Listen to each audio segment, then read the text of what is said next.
Cheers to a good episode. All right.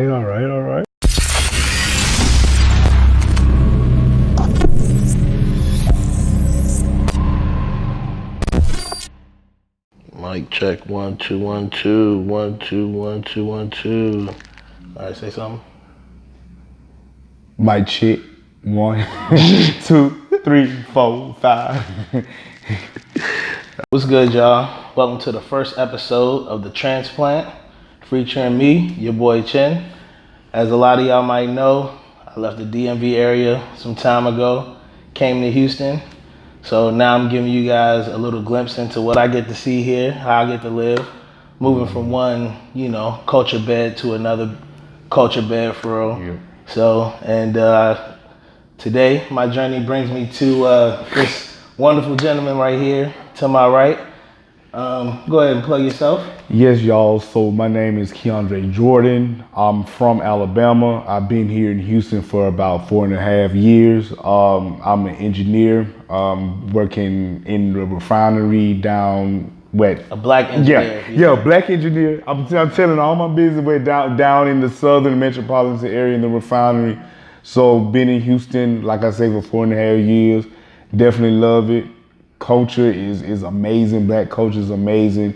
Great food, great people, and we're definitely glad to have Chenny down here, him and his brother down here to bring some more of that DMV flavor down here to the south. So cool. Appreciate that. So how can the people find you out there on social media? So people can find me out on social media. Well, first Instagram, my Southern brand, which is MY Southern SOUTHERN brand BARDN. And then you can also find me on Facebook at my Southern brand as well. Then I have an actual website that is mysouthernbrand.com. This man is plugged up. Definitely check me out on all social media aspects and as well as my website. So that's what's up. So as I can see, he has all types of brands ready, so, and that's exactly what we're here to talk about. So I found this man and his website, mysouthernbrand.com, and I think it's extremely dope. Like, appreciate it. Thank you. Definitely like. Really appreciate it. Yeah. And I mean, so like, I think probably the first thing, actually it wasn't the first thing, it was probably one of the last things that stood out to me, but it was like one of the biggest things, like your writing. Like, really? Yeah. So when I'm reading it, like I grew up reading all types of things, like some random novels, like, BS novels, you know what I mean? Like random newspaper, I was everywhere. So, but like your writing is very personable. Oh, appreciate that. But still, like, it has like a reporter vibe to it as well at the same time. Dang. Yeah. Okay. So what's your history as far as like writing? Like with writing? Yeah, like how did you get like your writing skills? What made you want to write? Especially being an engineer, you know what I mean? Like for me, I don't like to write if I don't have to write. Yeah. You know what I mean? So So how I got into writing, I would say, like, in Alabama during my middle school years, I think it was like the 6th grade, we had the ARM test, which is the Alabama Reading Math Test. Alabama Reading and Math Test. Whatever the acronym stands for. That's like one of those like standard tests? One of those standardized tests that pretty much every state have. And so it had, of course, the math portion. I did pretty well in that, with me loving math, being an engineer. But then there was the writing part of it too, where we had to, of course, we were given a topic. Then we were given like one of the 4 modes of writing, which is like descriptive, expository, narrative, and I think it's another one that is persuasive. Persuasive. Okay. So I got the descriptive writing. Okay. And I'm very descriptive. I'm very analytical. That's where all my engineering mind and stuff come together. But I didn't finish the test, but I still made a 4 on it, which is the highest grade that you get on it. Damn. So I'm the type of person, like, I put my all into something, no matter what it is, and if it's right, so be it. I'm not the best communicator as far as speech wise, but my strongest point is putting everything into writing. Right. Yeah. Nah, that makes sense. Yeah. So you know how some people may not be strong in one aspect, but they're stronger in like in another one. So I guess that's what push comes to shove, that's what it is. So nah, that's cool. Yeah. So how did you actually get to the point of doing My Southern Brand? Ooh. Or really, how did it start? So, okay, first of all, you know, we're in the Gulf Coast region of the South, and the Gulf Coast, especially like from, we can say Pensacola down to Houston, to the Houston area, crawfish connoisseurs. Everybody love crawfish, everybody eat crawfish, and especially here in Houston where you have crawfish at the day parties and all, any type of function, just random functions. And so Shout out I to actually Max. First dude I knew from out here for real. Who? My boy Max. He from out New Orleans. Okay, they had good crawfish too. I had Cajuns out in New Orleans, but the crawfish scene here is huge. So of course I got into it because crawfish to me is a stress relief. Instead of throwing stuff, I can just crack open the crawfish. So I would go to like different crawfish places, vendors and all that stuff, just tasting the crawfish. Because for me, crawfish has to be the good, it has to have good seasoning. No season on the outside, everything boiled in the water and things like that. Okay. Then you have to have good price. So I would go to a whole bunch of different crawfish places, and I would report back to the group me called The Wave, which started out of DC. Yeah. So we have a Houston one. And so I would tell people where to go, where to get good crawfish from based off the price and also based on the taste. So mostly everyday people ask, Keandre, where you go get some good crawfish from? Then somebody named Jaron, a friend named Jaron. Now he ain't somebody, but my friend Jaron. Well, he gonna be mad. He gonna be mad if he see this. So Jaron said, bro, you need to start you a website or a blog about crawfish. Yeah. And then in the midst of me going to these different crawfish places, I was also going to different restaurants trying food because Houston is such a food mecca. So I said, you know what, let me go ahead and start my food blog, and especially when I was unemployed, laid off from my second engineering job in 2018. So instead of being down, I just said, let me channel all of my emotions and put it into something that people will enjoy, and also just focus on the passion, which is food.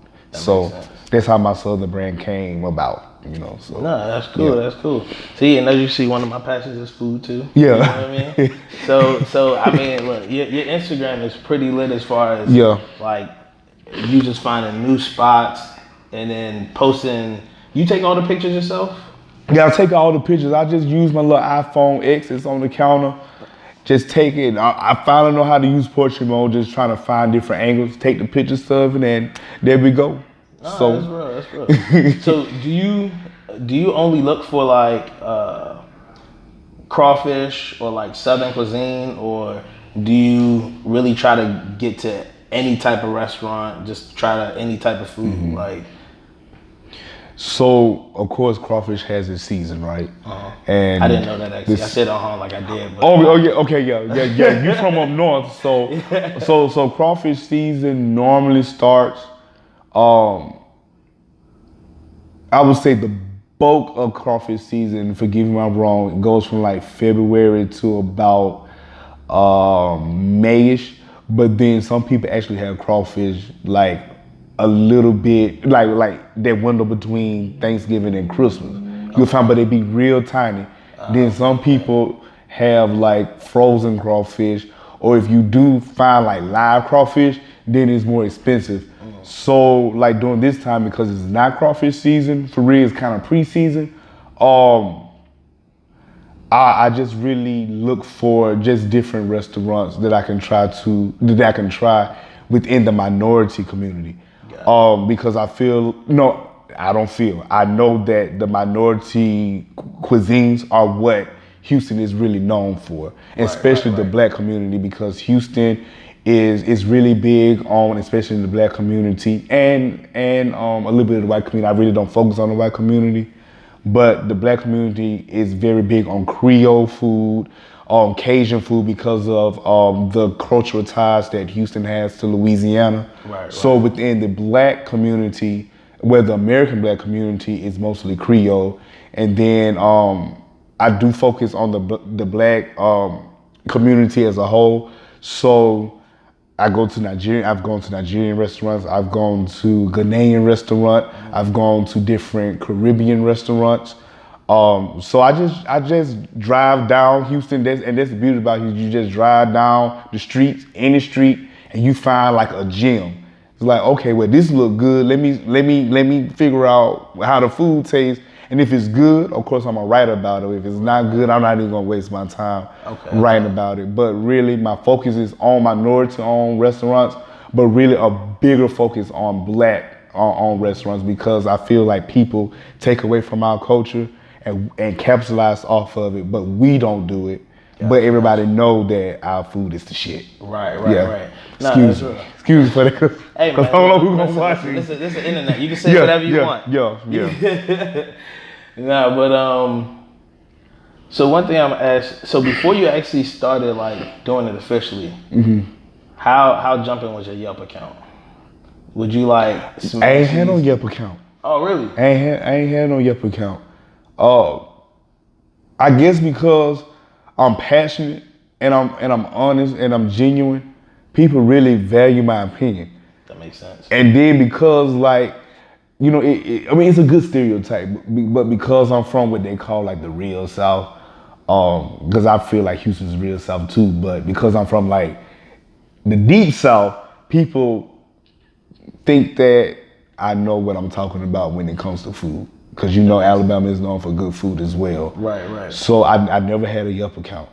Oh, really? Never, I never. And every time I used to, and still do, recommend people to restaurants, they be like, Keandre, there was a good restaurant. Yeah. So I trust you now. So I kind of built up my experience from that. So Nah, I actually like that because you don't really do the negative reviews. So it's putting all positive energy. All positive. Why waste your time like put negative energy out there or negative posts when you can have that time writing something good, especially in these times. Everybody busy. We ain't got time to write negative reviews. So no, that makes sense. That makes a lot of sense.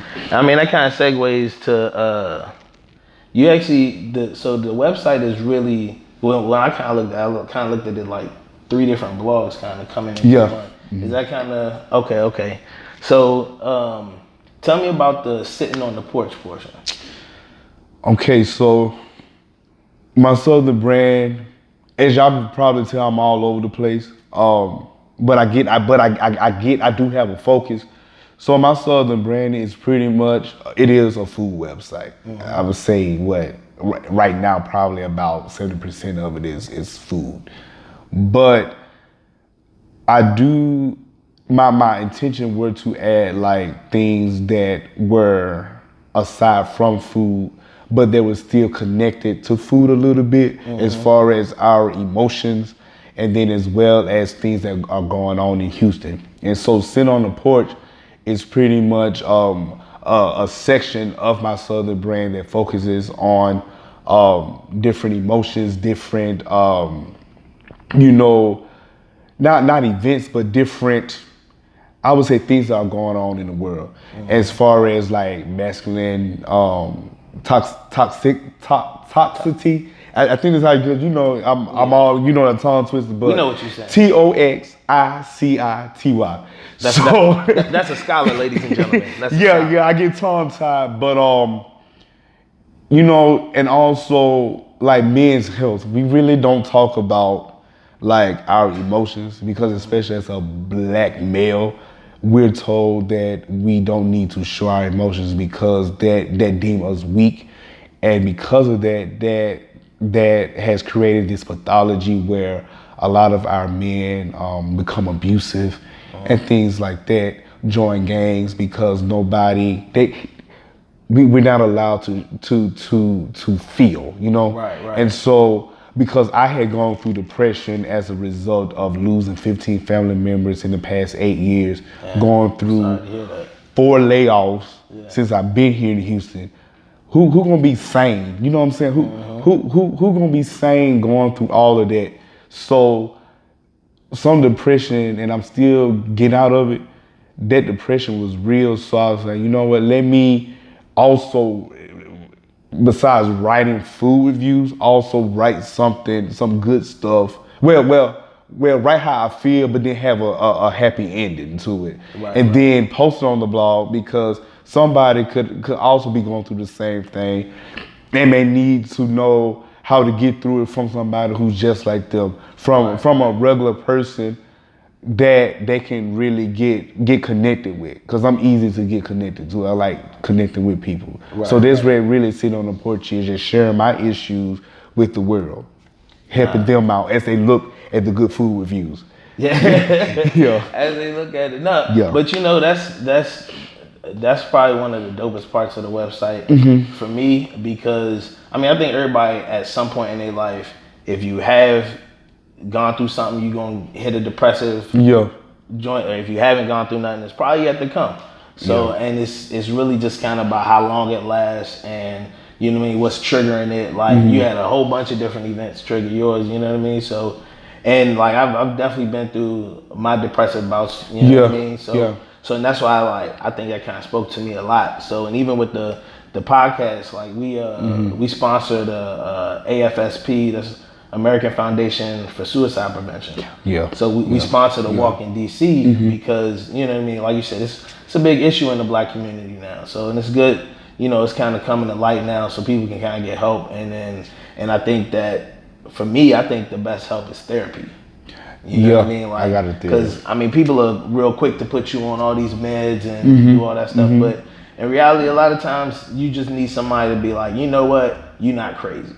You know what I mean? You know what, that's based on what you've been going through. You know what I mean? Things, you know, your decisions kind of make sense now. You know, adjust with the reality that everybody else is living in. You know exactly. Because I know when I was diagnosed, I was actually going in for, I'm not ashamed to say, like a digestive issue that scared me, but it wasn't what it was, what I thought it was. Hey, I think everybody knows now. It wasn't what I thought it was, but I was constipated. But just in case you were still wondering. Yeah, I was constipated, and so the lady afterwards, it was like a free clinic because I was unemployed. It was like back in July 2018, and I was telling her like all of my issues, and she said, yeah, I'm going to diagnose you with mild depression, but I'm not going to put you on any medication because you just need to find a happy spot. And so I do have a counselor at church. I know everybody is not with the religious stuff. And I kind of understand it, because you do, in retrospect, need an unbiased opinion. Right. So this has become my a grandmother to me. So I do need to find a therapist in conjunction to what she's already given me, so I can kind of get, you know, the spiritual side, and then more of the, I would say the logic side. Not saying that spirituality isn't logic, but you know what I mean. I get you. Yeah. Nah, that makes sense. That's real dope. So I feel like a lot of the posts in the sitting on the porch section kind of give a glimpse into, you know, exactly what you were talking about. I think it definitely kind of describes that place that you kind of go to when, you know, you're in that little dark spot. And one thing I did notice, they all had like a glimpse of light at the end. And I like that. That was pretty cool. So, you always have to end on a happy note. Always, because life ain't like that. Yeah, that's real. So you write a lot about the HBCU experience. Yeah. What? Yeah. That just lit up your heart. Ooh, yeah. So what is it that makes you so passionate about HBCUs and that experience? Ooh, my face really did light up when it came to that. Like, So I went to Alabama A&M University, which is located in Huntsville, Alabama. Studied civil engineering, got my degree 2014. Are y'all the Aggies too? No. What's y'all? We the Bulldogs. We the Bulldogs. Right. Okay. No. You good? He Big Ten, so we gonna give him that. So I just love my people. And even though like the world paints this negative portrait of our people, because we black, we see the good in it every day. Right. You know, and I always want to be surrounded by black excellence, and HBCUs provide that opportunity. And especially, you know, with my aunties coming up, you know, they both went to A&M, Alabama A&M, and we would go to the Madison City Classic, which is the largest HBCU football classic in the nation, the world. Forget about Bayou Classic, even though they say that they own that, but we number one. And then also going to homecoming and places like that where you are celebrated, you know. And then I get to A&M, and I noticed that I get the same opportunity that a person who goes to a PWI get, but I'm still indulging in my culture.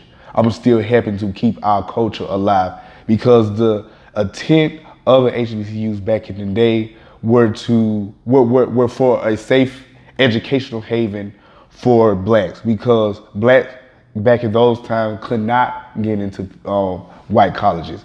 So we created our own. You know, these slaves, they created colleges, and so we also need to keep them open because they're struggling, right? Some of them are struggling financially. And so I do encourage people to go to HBCUs, because it's not as bad as people make it out to be. Right. It's somewhere where you're celebrated, not tolerated. You get the same education. You get helped. Like it seemed like the faculty, the staff, the professors, the teachers, they felt like they were a part of my community back at home, which is like a 80% black town. So that home environment, that you won't get that nowhere else besides home. That was important to me. So I just love HBCUs. Anything that's HBCU, I'm down for it. Yeah. But y'all can't. People on the outside can talk about HBCUs though. y'all cannot do that because we sensitive about our HBCUs. Right. I went to a halfway HBCU. It was 25% black. No. Does that count? No. If it ain't historic, if it wasn't started by, I think it was a couple of HBCUs that weren't started by no slave. But if it don't have that historical factor to it, that it's just for black, then I don't consider it on HBCU. HBCU. I know you was joking though. Nah. Yeah. Nah, that's cool though.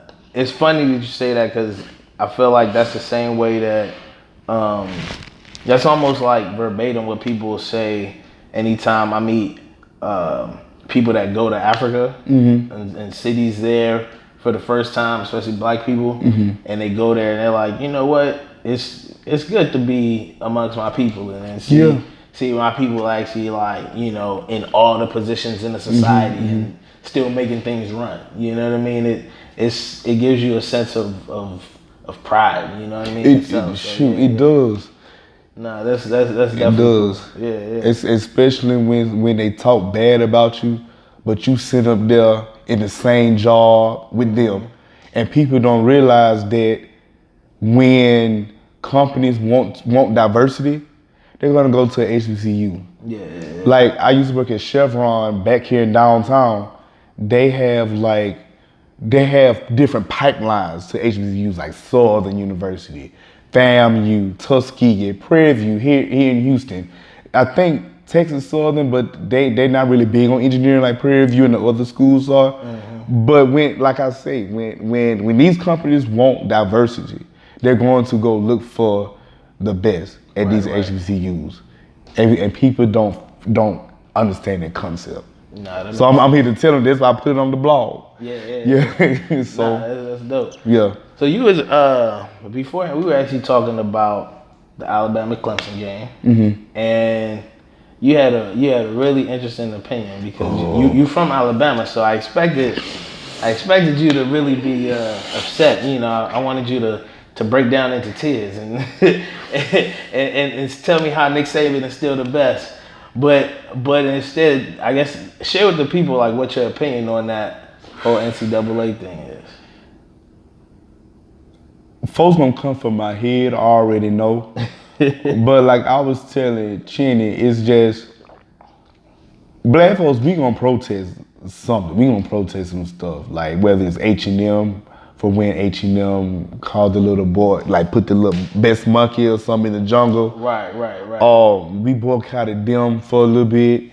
And then, you know, with Colin Kaepernick, with the whole, you know, kneeling, and, you know, people talking about they're not, you know, they're boycotting the NFL. Right. First of all, I wasn't an NFL fan anyway because being from the state of Alabama, where college football is king, those were our NFL teams, and they still are. Right. So it didn't take much for me to boycott the NFL. But I definitely feel that some of the same reason why some of us are boycotting the NFL, we should use it to boycott these PWIs that use our black bodies to gain. I mean, to financially be gainful. Like it's crazy. Like. I'm trying not to offend people. I'm trying not to offend folks because you know we love our sports. Yeah, that's right. But I just could not bring myself to watch a majority black football team bring a PWI to the championship. Yeah. And this all we're being used for, like animals in a circus. And while our HBCUs are going back to our HBCUs are financially struggling, you know? So I just feel like I can't just sit there and watch them use us like that. No, that makes sense. You know, I can't. I just can't. I'm sorry, Alabama people, but they're just how I'm thinking.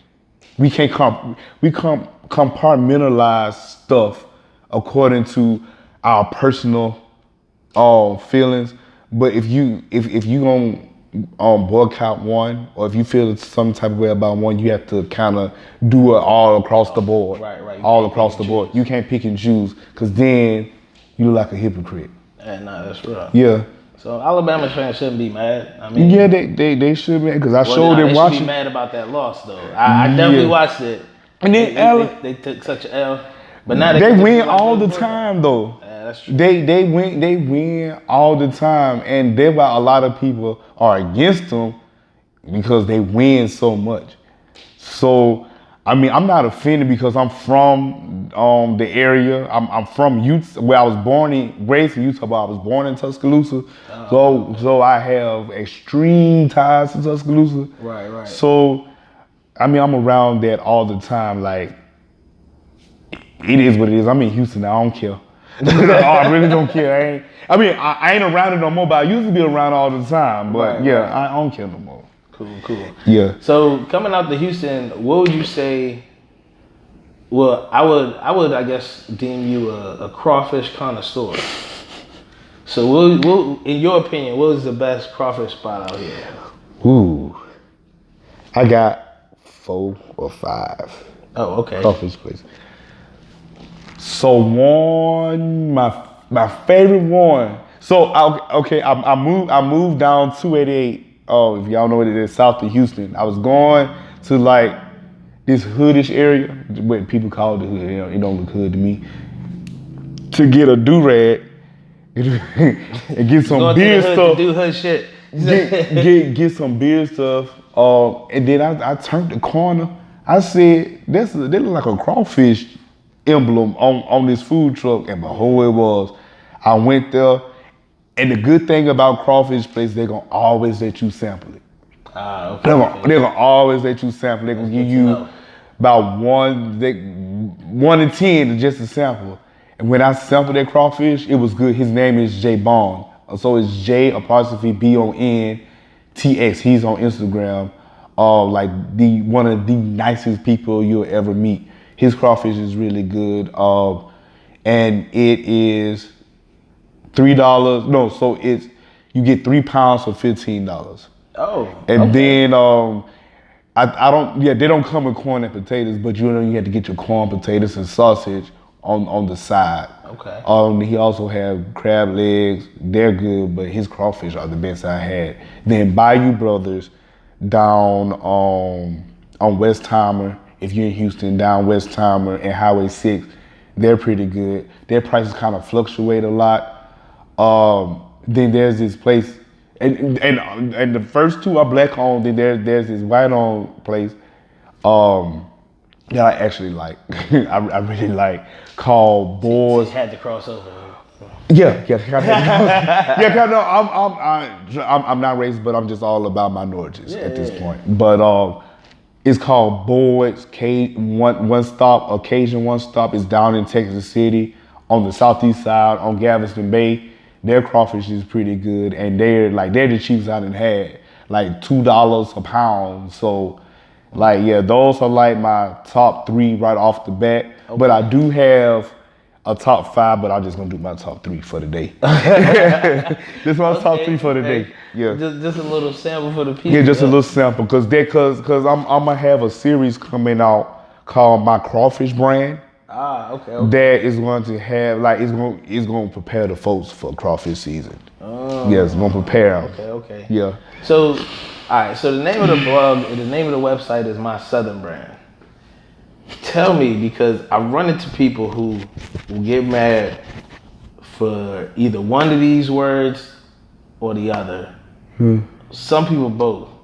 But what's the difference between Southern and country? So many people use it interchangeably. Okay. And it's most of the time they are used interchangeably.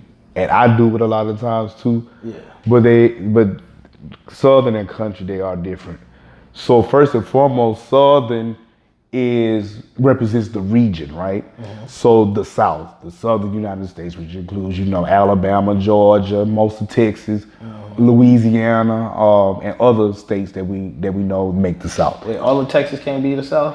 No, because Houston's definitely Southern. Dallas kind of, but El Paso, that's no. El Paso is different. San Antonio, no, I don't think that's the South. That's like the Arizona people. Oh no, it's like, I think a lot of people say 35 that goes from Dallas through Austin, through San Antonio. That is like the divide in between the West and the South. Or the Southwest and the South. Yeah. But yeah, Southern is the region, right?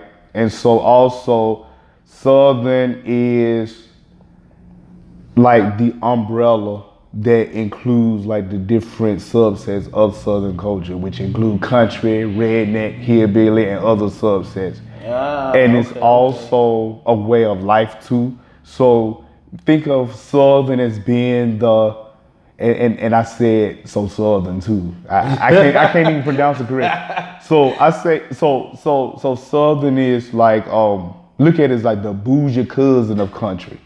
It's more astute, it's more proper, like a Southern belle. Think about antebellum homes. So it's kind of like that white cloth type of deal. And then you do have a Southern accent.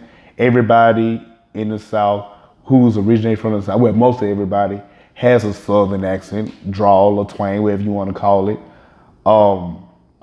Then you have this Southern is also polite, the manners, yes ma'am, no ma'am, the hospitality, that's Southern, the friendly. Yeah. But in contrast, country is like that wild and free cousin of Southern. When we walk barefoot, we eat with our hands. We say like little country slang and idiom, like I'm leaving 4 days in the morning, which means that I'm leaving early in the morning before the sun comes up. And one I learned, Don't make me no never mind. Oh yeah, don't make me no man. I don't care. It means that I don't care. Yeah, I don't care what you do. I didn't know that till I went to college. And my boy, his family lives in Indianapolis, but they from the South. It don't make me no never mind. Yeah. Yeah. Also, like we and country is just like you're free. Yeah. You know, you can and it's also like the rural aspect of the South too. Yeah. You know, like you living on dirt roads, you living like in a trailer, stuff like that. Because people in the city can be Southern. So, but the country is really the aspect of the rural life of the South. Okay, that makes sense. So, and you can be both, because I'm both for them. Okay. So you can be Southern but not country. Yeah, you can be Southern but not country. You can't be country and not Southern. Right. Okay. To me. Okay. To me, you can be Southern. So you can't be from Oregon and like, yo, I'm country. You know what? They have rural areas.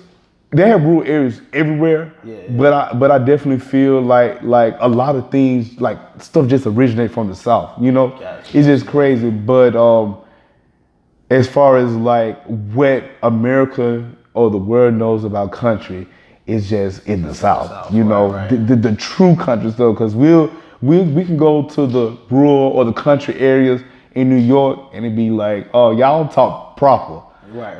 Y'all don't eat the same food. So it's all about the food, everything. But then because country, like I say, country is a subset of Southern, it can be interchangeable at times. But there is a difference. That makes sense. Yeah. So now, do you find any of them offensive? Or why do people find it? If you don't, why do you think people find it offensive? I don't find it offensive because I know where I was raised. I know where I was born.